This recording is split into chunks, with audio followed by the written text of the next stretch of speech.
पशुको र भोलिको भविष्य भएको देशकै भविष्य भएको कांग्रेसको भविष्य मात्रै हैन देशकै भविष्यको प्रतिनिधित्व गर्ने गगन थापाको यहाँ उपस्थितिले मलाई गद्गद बनाएको छ। हामी जीवनको करिब उत्तरार्धमा पार्टी प्रजातन्त्र भनेर जीवनको उत्तरार्धमा पुगेका बेलामा यो किसिमको सम्मान स्वरूप कृष्णबहादुरको स्मृतिमा भएको यो कार्यक्रममा उहाँको आगमनले मलाई आह्लादित बनाएको छ, आनन्दित बनाएको छ। बीपी कोइराला 16 सालमा यही बाटो भएर प्रधानमन्त्री भएका बेलामा राजाको भ्रमण चलाउने बेलामा जानुभएको थियो।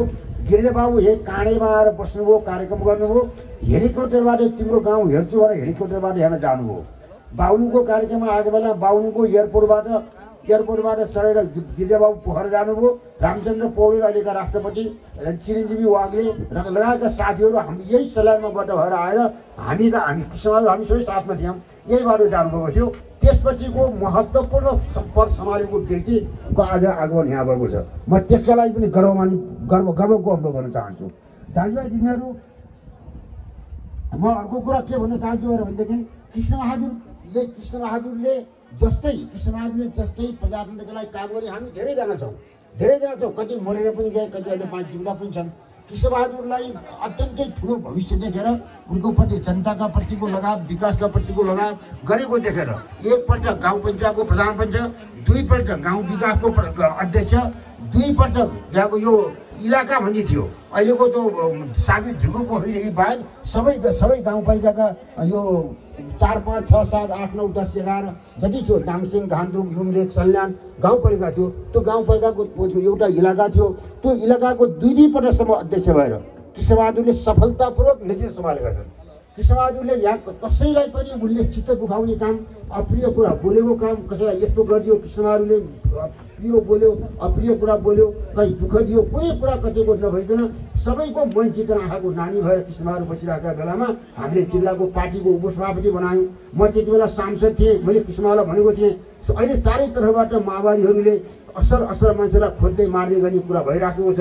त्यहाँ कृष्णबहादुरलाई सक्न पाइयो भने हाम्रो बोलाबोला चर्चा भनेर त्यहाँ काङ्ग्रेसका विरोधीहरूले चाहिँ उठाइराखेका छन्। माओवादीले त्यसैको नेतृत्व गरेर हिँडिरहेको छ। त्यसो हुनाले हामीले त्यसमा सावधान रहनुपर्छ। केही समय यो समय यस्तो रहँदैन। केही समय म काठमाडौँमा बस्छु, मेरो डेरा त्यहाँ छैन, हामी एउटै घरका दाजुभाइ सबै साथमा हुँदै गर्दा काठमाडौँमा बस्छौँ। कहीँ मेला उकाइ भएर मैले भने खाना बस्ने जे छ त्यही जे छ म खान्छु, तिमी त्यही खाने, तिमी जे खान्छ सुत्छौ, म त्यही छुट्टी गरेर हामी बस्छौँ। केही चिन्ता गर्न पर्दैन। पोखरामा पार्टीको उपसभापति छ। त्यति बेला सञ्चारको पनि महत्त्व थियो। टेलिफोन हामीसँग साथमा छ, कसैले सम्पर्क गर्नु कहीँ जानु पनि छैन। बस्ती बस हाम्रो सँगै छ। त्यसैले हामी यसै आत्तिन केही पर्दैन। केही समयपछि परिवर्तन हुन्छ। हामी चाहिँ यो बाहिरका मान्छेहरूले हामीलाई खोजतलास गरेका छन्। हामीलाई यो हाम्रो असल मान्छेहरूलाई खोज्दै हान्दै मारे, असललाई खोज्दै मार्दै गर्ने काम गरिरहेका छन् भन्ने अवस्था परेमा कृष्ण तिमी त्यहाँ नजाऊ भनेर मैले भनौँ। म तपाईँलाई एउटा कुरा अहिले उल्लेख गर्न चाहन्छु। मेरो कुरा जीवनमा कहिले पनि नकाटिने, पिछ्या पनि कहीँ कुरा काटेको अनुभव पनि मलाई छैन। सामान्य पनि मैले भनेको दायित्व त हुँदैन भनेर भनेको एउटा कुरो अहिलेसम्म कुनै छैन।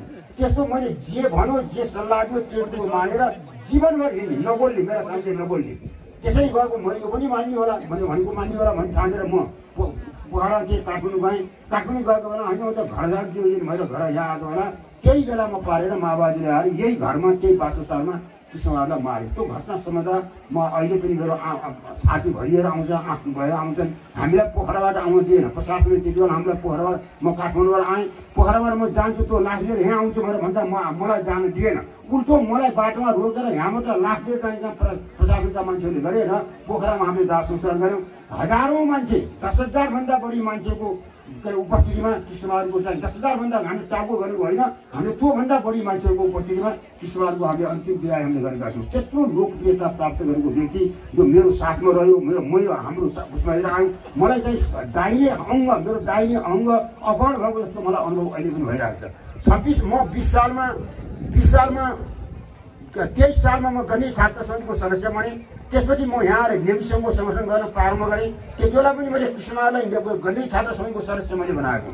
अनि त्यसपछि म 26 सालमा बीपी कोइरालासँग गोरखपुर गएर मैले भेटेँ। गोरखपुर गएपछि बीपीसँग हामीले भने सन्दाजु पार्टीको काम गरेर जाने त हामीलाई अनुमति चाहियो, हामीलाई पार्टीको संगठन गर्ने अनुमति दिनुपर्छ भनेर भन्दा कति पढेका छौ भनेर भन्नुभयो। मैले अहिले एसएससी पास गरेँ, प्राइभेट आइए दिने तयारीमा छु भनेर भन्दा पहिले पढाइ पुरा गर, तरुण दलको संगठन गरेर जाऊ भनेर भन्नुभयो। त्यसपछि त्यहाँबाट लौबेटे आएर यही सल्यानमा हामीले 13 जना साथीहरू बनाएर तरङ्ग दल बनायौँ। त्यसपछि नाउडाँडामा बनायौँ, ढिकुरपोखरीमा, त्यसपछि काशीकोटमा बनायौँ र हामी सङ्गठनको हामीले प्रारम्भ गऱ्यौँ।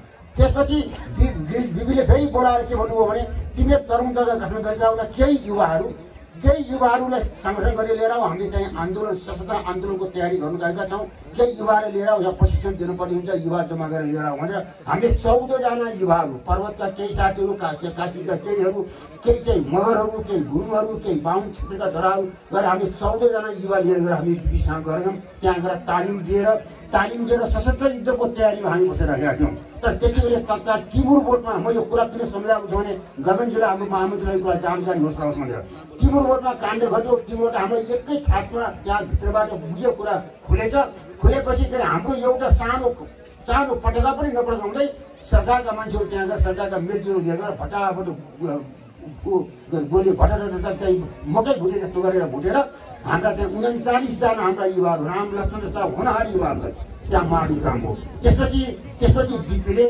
अन्तर्राष्ट्रिय जगतमा भएको परिवर्तनलाई पनि हेरेर सिक्किम भारतले विलय भएको अवस्था देखेर अब हाम्रो देश सङ्कटमा छ, हामी सशस्त्रबाट होइन हाम्रो मेलमिलापबाट अगाडि गर्नुपर्छ भनेर 2033 सालमा बिपीले मेलमिलापको नीति लिएर आउनुभयो। मेलमिलापको नीति लिएर चाहिँ काठमाडौँमा हामीले मेलमिलापको नीतिको व्यवस्थापन गर्ने काम, बिपीको नीतिको व्यवस्थापन गर्ने काम किसिमले हामीलाई जिम्मा दिनुभएको थियो। किसिमजी होम आर्टिस्ट हुनुहुन्थ्यो, गिरिबाबु चाहिँ बाहिर काममा कतै व्यस्त हुनुहुन्थ्यो, गणेशमानजी बिपीसँग साथमै हुनुहुन्थ्यो, नेताहरू त्यहाँ कोही हुनुहुन्थेन। किसिमजीले चाहिँ गएर पत्र लेखेर अशोक कोइराला मार्फत हामीलाई जिम्मेवारी दिनुभयो। हामीले सफलतापूर्वक त्यो कार्यक्रमको व्यवस्थापन गऱ्यौँ।